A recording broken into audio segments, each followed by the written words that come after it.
Let's stay in the Sunshine State, different conference, Florida State. Wait a second, JD, Florida State, that job's not open. Mike Norvell's still the head coach out there.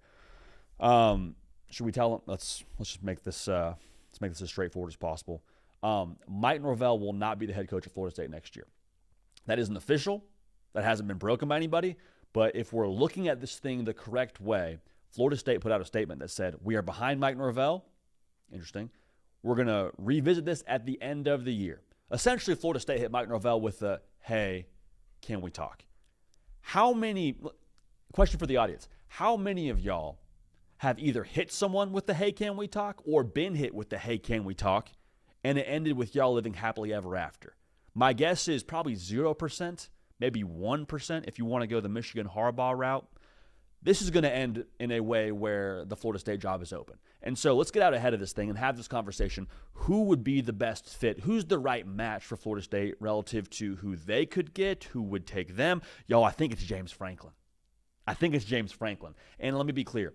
He's not the fun, splashy, exciting hire. Because you think about James Franklin, you think about underachieving relative to expectations in Happy Valley. You think about 10-2, but you can't win the big game against top 10 teams. I hear all that. I understand that. You know what James Franklin is, though? He's predictable. He's high floor. You feel good about where you're going to be any given year from a win total mark. Everyone likes to think they're going to be up for like having an edgy spouse. You know, tattoos, motorcycle, maybe a nose piercing for some of y'all. That's all fun. It's fun to post on social media with them. It's fun to tell your friends about them, and you rode on the Harley. It's all well and good. What about when rents due? What about when your kid walks in the middle of the night at 3:30 and they've thrown up all over the place? Tattoos don't matter then. I don't care about the social media part then. I care about who are you every single day. And I think we have a good gauge as to who that is for James Franklin and what he was at Penn State. He's stability, man. Like for Mike Norvell, you had the 13-0 year, which was awesome. You got the 2-10 year. We're all over the place. You're one team one year, you're another team the next year, the portal this year, the portal that year. The question I would have is, okay, what's it going to look like when it comes to him recruiting the state of Florida? And you do some more digging on what Penn State's done when it comes to adding talent at the high school level. They had a top 15 class really every year since 2022. And one of those classes popped for a top 10 class. So, like, James Franklin, say what you want about what they did do at Penn State, they won a lot of the games they're supposed to win. And you look at what Florida State probably should have on their roster with all the talent in their backyard in the Sunshine State. They should have a top 3 roster in that conference, give or take every year. A top 3 team in the ACC just about every single year should be in contention to make the college football playoff, especially when this thing expands past 12 teams. Like James Franklin's going to be fast passing his way to the college football playoff at Florida State. I truly believe that. Now, I want to go back to what people are going to say about, well, JD, 4-21 against top 10 teams. Isn't that a problem at Florida State? Isn't it kind of just copy and paste what was happening at Penn State, but you take it out to Tallahassee and give it a different backdrop? First you had the whiteout, now you got the war chant behind you as you lose to a top 10 team. I don't love the way that feels, JD. I hear you, but I think that narrative around the top 10 teams and the losses there has kind of run a little bit rampant because, quite frankly, you don't need to beat top 10 teams to make the college football playoff every year. And James Franklin, in a one-year sample size of the 12-team playoff, outside of this past year, I get all that, in a one-year sample size, was a play away from going to the national championship. It was a drive away. If Drew Aller doesn't throw that interception at the end of the game against Notre Dame, maybe, just maybe, they go on a drive, go get in the end zone, and they're playing Ohio State in a rematch in Atlanta for the national championship. And that's still with that 4-21 record behind his name. I guess he's 4-20 at that point with all that had gone on this year with the Oregon loss. You get where I'm coming from.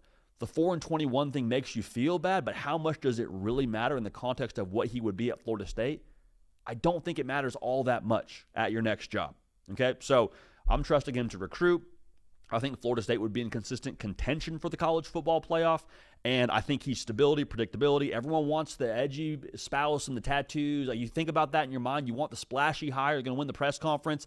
When you get past all that and it's time to do real life, James Franklin would check a lot of boxes. Okay, so I understand Mike Norvell's still the head coach right now, but when you're getting the text of, hey, can we talk, when you're putting out statements of, we support him, we'll talk about this at the end of the year, we know where this is going. So, Cato, the job's not open yet, but we're reading the tea leaves. We're filling in blanks. The job's going to be open here sooner rather than later. I think it's James Franklin.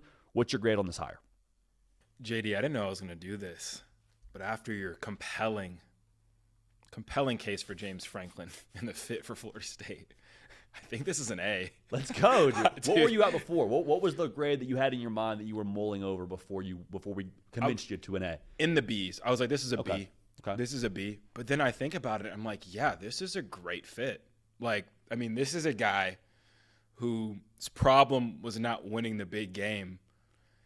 How many, like, he couldn't get over Michigan and Ohio State, right? Like, that was his problem. Yeah. And up until this year when things started to really unravel, and there was some unsavory stuff to justify getting them out of there, along with just their playoff hopes being dwindled away. Who is that in the ACC? The top of the ACC standings right now are Virginia and Georgia Tech. So, there is nothing standing in James Franklin's way of being the Ohio State and Michigan of the ACC to me right now, because the conference is a toss-up. To me, like, the ACC and the Big 12, if I thought I was that guy as a coach, I would go to those leagues and try to be the model of consistency and be the team that the conference title runs through. And there's nothing on James Franklin's resume that would say otherwise. 13-3, 10-3, 11-2. Those are just the last couple seasons.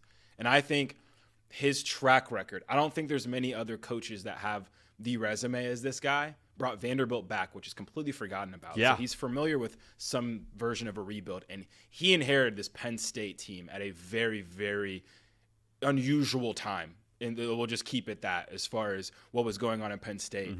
And I think that the resources at Florida State are going to be around the same relative to Penn State in the Big Ten as Florida State is to the ACC, maybe even closer to the top end, depending on what Miami and Clemson are doing. Yeah.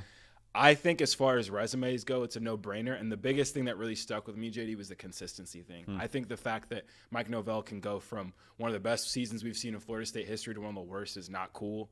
I don't think the fan base wants that. I think James Franklin will provide them the opposite of that, because this is a guy who is known, like, almost to a fault for winning the games he was supposed to win until this time. And the last thing I would say, JD, is the recruiting part of it.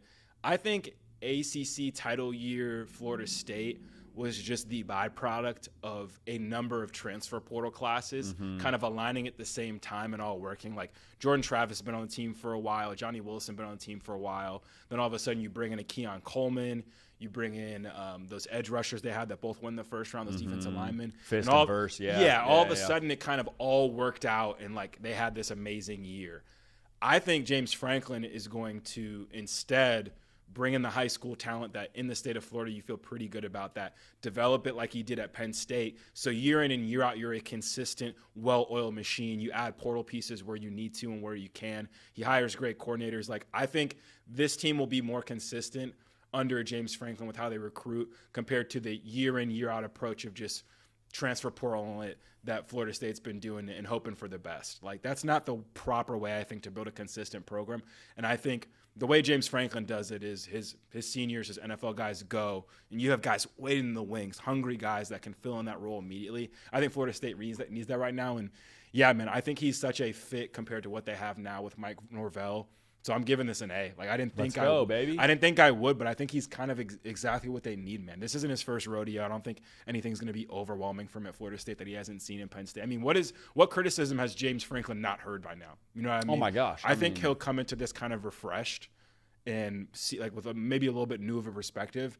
Get some Florida sun on him. Maybe it helps the mood. There's not as many cold days. No snow. Yeah, I think he'd rock out, man. Like, I think if he goes here, man, like, I might put a bet in. Hey, Florida State, lock it CFP, in. ACC title over on the wins. I mean, golly, dude. Yeah, big weekend for that win total, by the way, for Florida State. Yeah, legitimately big weekend for the boys out there in Tallahassee. I like it though, man. I like it a lot. I'm here for it. I'm glad that we're aligned there, because I think this is one that at the onset, when you hear his name, you're like, that's who we got. But then you get further into it, you go to day-to-day life, and you're like, okay, this is stability, this is accountability, predictability, all those things. He gets too much flack, man. Way too much. He's flack. a good he's a good ball coach, like a great ball coach. Like, this dude, no one's like, who else is 128-60 right now in the market?